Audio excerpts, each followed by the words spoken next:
America, Islam, we don't know too much about the Rasulullah sallallahu alaihi wasallam. We know about fasting, and we know about Ramadan and Salah, but we don't know about love for Rasulullah sallallahu alaihi wasallam. And I could see here in Indonesia, the love is overwhelming. The whole city shuts down for love for the Prophet. I lived in Washington, D.C. when President Obama got elected, and it wasn't like this, so many people. In America, more and more scholars are coming.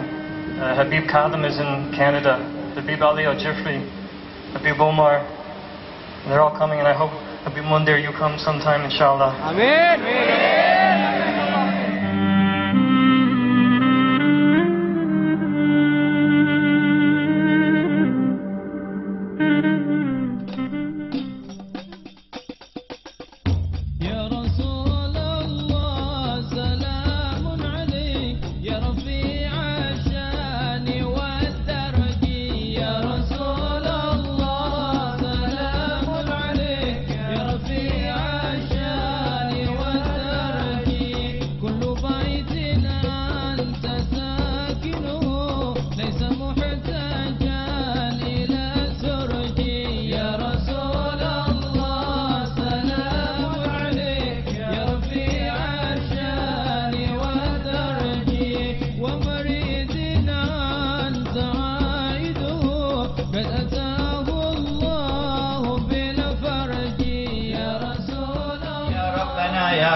لا بات أحد منا الليلة إلا وأنت راض عنه ورسولك راض عنه ya Allah. Jangan kau jadikan kecuali kami lewati malam ini, kami sudah diridai oleh Allah dan oleh Rasulullah. Innahu yasma'ukum Allah. Sungguh Allah sedang mendengar kalian. Wa annahu yajudu alaikum Allah. Sungguh Dia dermawan pada kalian.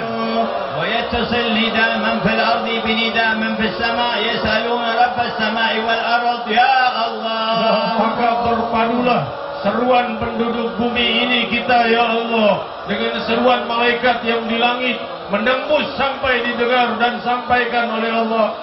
Ya Allah, ya Allah, ya Allah, ya Allah. Sayyidina Muhammadin wa ala ali Sayyidina Muhammad huwa an-nur ya hadil hairina diya'uhu وفي الحسدين المرسلين لواء تلقى من الغيب المجرة حكمتان بها أمطران في الخافقين سماؤه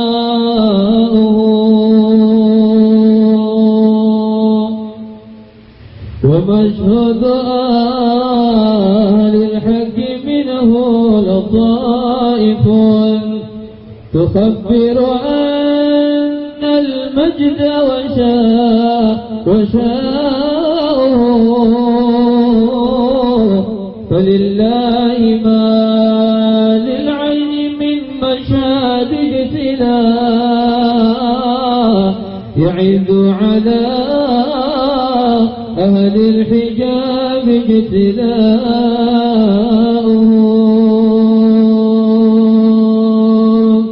أيا نازحان عني ومسكنه الحشاء أجب من ملا كل النواحي نداؤه أجب من تولى الوافيك وامض فيه فؤادي ما يهوى الهوى ويشاءه.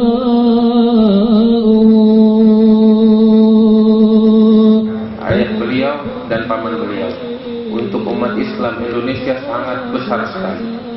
Jasa mereka untuk umat Islam Indonesia sangat besar sekali. Kita tiap masuk ke pelosok Indonesia, kita berdakwah masuk ke pelosok Indonesia, kita dapetin di sana murid-murid ayahnya dan murid-murid pamannya Akhil Qasim Habib. Alhamdulillah di tengah-tengah kita kehadiran beliau, mudah-mudahan bawa keberkahan, bawa manfaat untuk kita sekalian.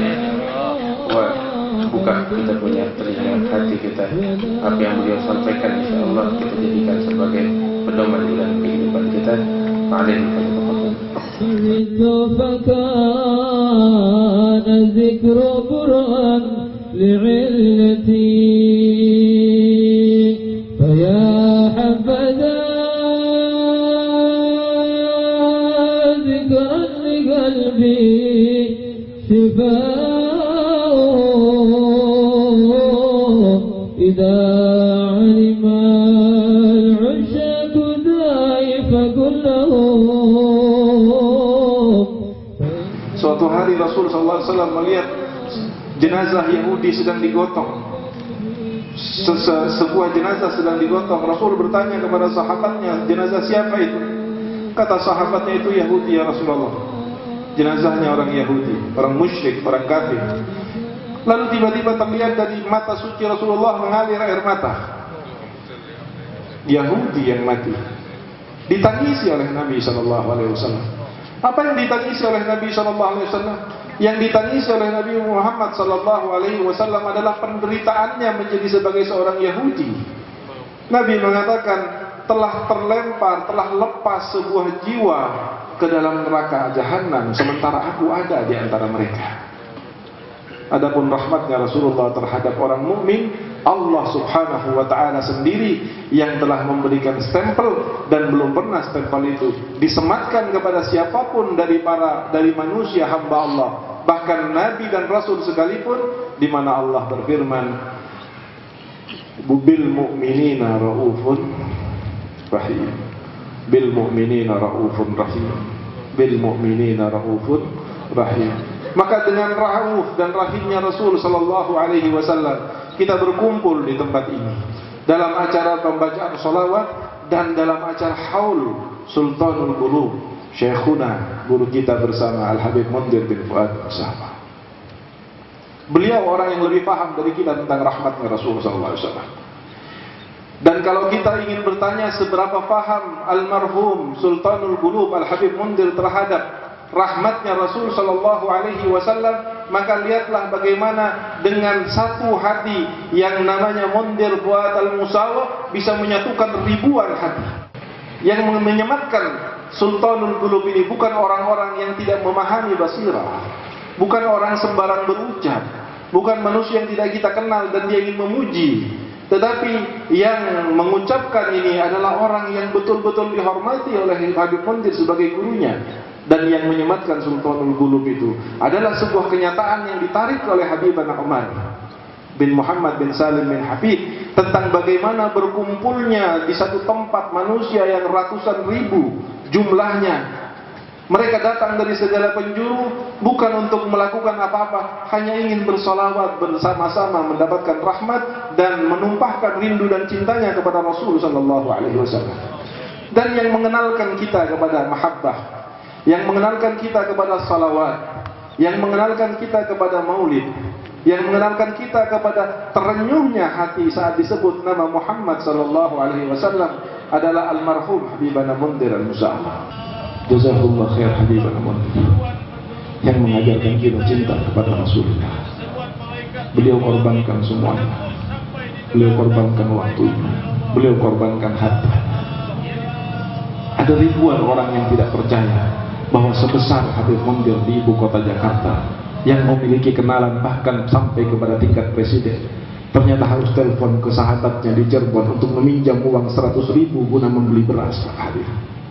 Nelpon ke saya, minjem uang 100.000 untuk ditransfer, ingin membeli beras untuk keluarganya. Siapa yang akan mengira bahwa Habib Mundir tidak punya rumah sendiri dan hanya ngontrak, sementara jamaahnya ratusan ribu? Ini tidak lain ingin beliau mendekatkan kesamaan langkahnya dengan Sayyidina Muhammad SAW. Itu guru kalian, itu guru kita semua. Dan saya bangga bersyukur kepada Allah. Selain sahabat-sahabat saya yang lain seperti Habib Ahmad, saya memiliki sahabat seperti Al-Habib Munzir bin Fuad Al-Musawa. Saya bersama beliau dari mulai kami berangkat dari Al-Hawi tahun 94 sampai kami pulang lagi ke Indonesia. Khidmahnya luar biasa, adabnya luar biasa, cintanya luar biasa. Pernah ketika Habibana Umar bercerita tentang bagaimana hijrahnya Nabi SAW ke Madinah, lalu membangun Masjid Quba, lalu setelah bangun Masjid Quba Nabi melakukan salat asar, wa fi riwayah salat zuhur, lalu begitu salam Nabi langsung mengatakan falyata'akha minkum akhawaini, wahai sahabatku, hendaklah kalian mengambil persaudaraan antara kalian yang hadir di sini ini menjadi saudara fillah. Berteriak Habib Munzir. Dan alhamdulillah yang kemudian beliau pilih adalah saya. Beliau menangis di pundak saya dan mengatakan, ya Habib, ana adalah saudara antum di dunia wal akhirah. Dan saya pun merasa gembira, dan semakin merasa gembira, dan terus merasa gembira ketika semakin hari saya melihat bagaimana martabah insyaallah, derajatnya insyaallah Habib Munzir insyaallah akan meningkat, maka saya yang hina ini akan dimuliakan oleh Allah dengan derajat beliau yang tinggi insyaallah taala. Fajazahullah khair. Fajazahullah khair. Fajazahullah khair. Mudah-mudahan Allah membalas Habibana Munzir dengan balasan yang luar biasa. Mudah-mudahan beliau telah melihat betapa sebetulnya mencintai Nabi Muhammad SAW adalah sebuah modal yang sangat besar untuk kebersamaannya di akhirat bersama Rasulullah SAW. Dan saya yakin pada malam hari ini, jika seandainya Allah Subhanahu wa Ta'ala membukakan hijab beliau sehingga bisa menyaksikan para jamaah yang berkumpul di dalam bersalawat ini, yang notabene adalah melanjutkan usaha-usaha yang telah dilakukan oleh beliau, maka mudah-mudahan apa yang menjadi hajat kita akan dikabulkan oleh Allah pada malam ini. Apa yang menjadi musibah bagi kita dan kaum muslimin akan diangkat oleh Allah. Apa yang akan menjadi kesulitan kita akan dimudahkan oleh Allah. Penyakit kita akan disembuhkan oleh Allah. Wa ma dzalika 'ala Allahi bi'aziz wa bihaqqi man qila lahu raufun bil mu'minina raufun rahim. Hadirin rahimakumullah. Nabi Muhammad terhadap orang mukmin luar biasa cintanya, dan kita sudah tahu itu. Tetapi proses perjalanan Nabi Muhammad meletakkan cinta kepada Allah dan Rasulnya di hati orang mukmin bukan dengan gampang, tetapi penuh dengan perjuangan, penuh dengan pengorbanan, penuh dengan cerita-cerita yang sedih, penuh dengan goresan-goresan kata yang membuat merinding bulu roma kita ketika kita mendengar bagaimana semulia Nabi Muhammad SAW kemudian dihinakan begitu saja, dicaci begitu saja, dilempari begitu saja, dan pernah dibaikot sampai 2 tahun, hampir 2 tahun beliau tidak mampu untuk keluar daripada Syib bersama keluarganya. Sampai sebagian ahli sejarah mengatakan agak kebiruan badan Nabi Muhammad SAW karena Nabi hanya bisa makan daun-daunan kering yang ada di padang pasir. Kenapa Nabi Muhammad yang dicinta kemudian menjadi dibenci? Kenapa Nabi Muhammad yang disayang kemudian menjadi dihina, yang dimuliakan menjadi dinistakan, yang tadinya kaya menjadi miskin, yang tadinya dipuja menjadi bulan-bulanan daripada orang-orang yang kafir? Kenapa demikian? Apa yang menjadi tujuan Nabi Muhammad SAW? Nabi bukan malaikat, Nabi adalah manusia. Nabi yang juga kalau dia merasakan kegembiraan, dia kesenangan, beliau akan senang. Beliau ketika merasakan penderitaan, beliau akan sedih.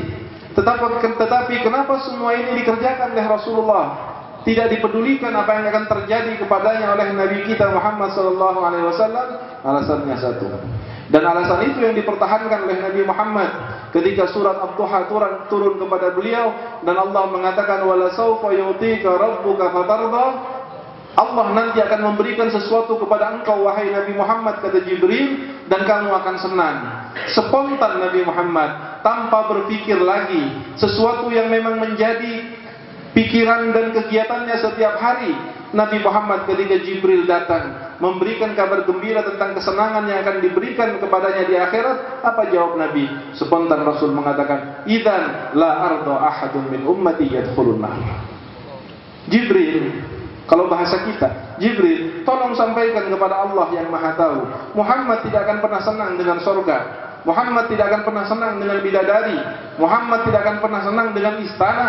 Muhammad tidak akan pernah senang dengan apapun fasilitas surga kalau masih ada satu dari umatnya yang dimasukkan neraka oleh Allah Subhanahu wa taala. Sehingga itulah kemudian Rasul pada detik-detik akhir ajalnya dicabut oleh Allah, yang terucap dari mulut suci beliau adalah ummati, ummati, ummati, dan ummati. Siapa ummati? Saya dan Anda sekalian. Kita yang diperjuangkan oleh Nabi, kita yang dijadikan pokok utama oleh Nabi, kita yang selalu didoakan dalam sujudnya Nabi. Betapa Sayyidatuna Aisyah radhiyallahu taala anha pernah suatu malam didoakan oleh Rasul sallallahu alaihi wasallam, Allahumma ighfir li Aisyah ma taqaddama min dhanbiha wa ma ta'akhkhar. Ya Allah, ampunilah Aisyah dosanya yang lalu dan yang akan datang. Sayyidatuna Aisyah ketika didoakan oleh seorang semulia Nabi Muhammad yang yakin doanya tidak akan ditolak oleh Allah, betapa melayang karena gembira didoakan oleh sang Nabi yang maha, yang suci dan mustajab doanya ini. Kemudian Rasulullah melihat kegembiraannya Sayyidatuna Aisyah bertanya, apakah engkau gembira wahai Sayyidatuna wahai Aisyah? Sayyidatuna Aisyah mengatakan, bagaimana saya tidak akan gembira ya Rasulullah? Yang mendoakan diampuni dosa yang lalu dan yang akan datang itu adalah engkau, Habibullah, Sayyidul Awwalin wal Akhirin, orang yang paling dicintai oleh Allah, orang yang tidak ada yang lebih mulia daripada engkau, dan engkau berdoa terhadap ampunanku yang telah lalu dan akan datang daripada dosa-dosa. Nabi kemudian mengatakan, itu adalah doaku setiap hari untuk umatku. Itu adalah doaku setiap malam untuk umatku wahai Aisyah. Engkau bagian daripada umatku. Tapi hari ini dikhususkan oleh Nabi SAW. Tapi Nabi ingin meyakinkan kepada Aisyah bahwa sesungguhnya antara keluarga Nabi dengan umat Nabi itu adalah satu kesatuan di dalam kecintaan dan doa Rasulullah SAW. Ya rahilan baligh habibi risalatan biharfi minal ashwaq wa hijaw وهيهات يلقى العذور إلى الحشاء سبيلا سواء المدح وهجاؤه يا سيدي قلبي بحبك بايح وطرفي بعد دمع تجري دماؤه إذا رمتك أتم الحب ذات صبابتي فسين عندي بثه وخفاؤه فيا رب شارفني برؤية سيدي وأجل صدى القلب الكثير صداه وبلغني ما يروم من اللقاء بأشرف عبد جل قسد لقاه فيا رب شارفني برؤية سيدي وأجر صدى القلب الكثير صداه وبلغني ما يروم من اللقاء بأشرف عبد جل قصدي لقاه عليه صلاة الله محبة الصفا وما أطرب الحب فطاب هداؤه مع الآل والأصحاب ما قال منشدون هو النور يهدي الحائرين ضياء